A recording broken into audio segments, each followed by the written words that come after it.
La Genèse, chapitre 3. Le serpent était le plus rusé de tous les animaux des champs que l'Éternel Dieu avait fait. Il dit à la femme, « Dieu a-t-il réellement dit, « Vous ne mangerez pas de tous les arbres du jardin ?» La femme répondit au serpent, « Nous mangeons du fruit des arbres du jardin. Mais quant au fruit de l'arbre qui est au milieu du jardin, Dieu a dit, « Vous n'en mangerez point et vous n'y toucherez point, de peur que vous ne mouriez. » Alors le serpent dit à la femme, « Vous ne mourrez point.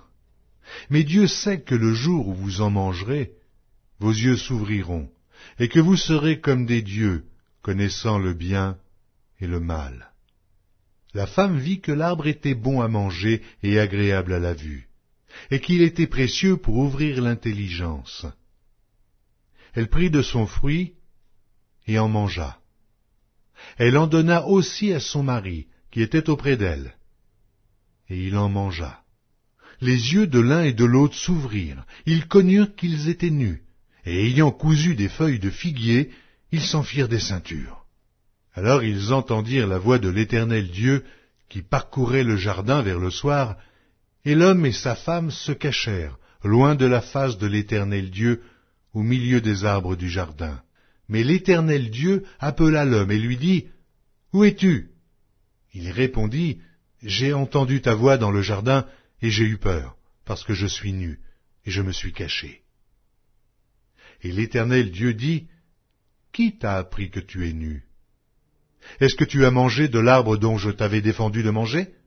L'homme répondit, « La femme que tu as mise auprès de moi m'a donné de l'arbre, et j'en ai mangé. » Et l'Éternel Dieu dit à la femme, « Pourquoi tu fais cela ?»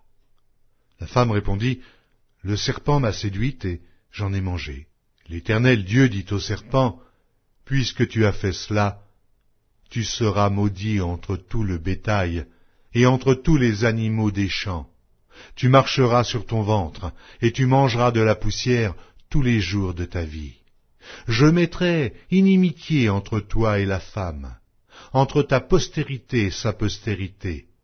Celle-ci t'écrasera la tête, et tu lui blesseras le talon. » Il dit à la femme, « J'augmenterai la souffrance de tes grossesses.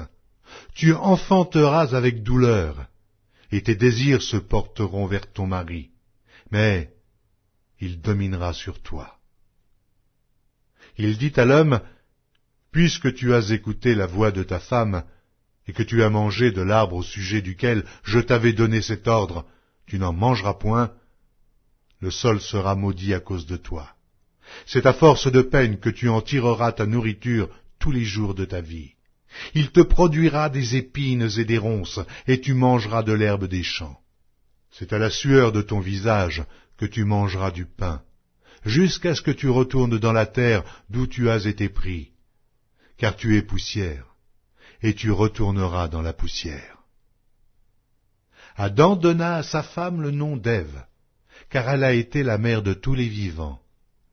L'Éternel Dieu fit à Adam et à sa femme des habits de peau, et il les en revêtit. L'Éternel Dieu dit, « Voici, l'homme est devenu comme l'un de nous, pour la connaissance du bien et du mal. Empêchons-le maintenant d'avancer sa main, de prendre de l'arbre de vie, d'en manger, et de vivre éternellement. » Et l'Éternel Dieu le chassa du jardin d'Éden, pour qu'il cultivât la terre, d'où il avait été pris. C'est ainsi qu'il chassa Adam, et il mit à l'orient du jardin d'Éden les chérubins qui agitent une épée flamboyante pour garder le chemin de l'arbre de vie.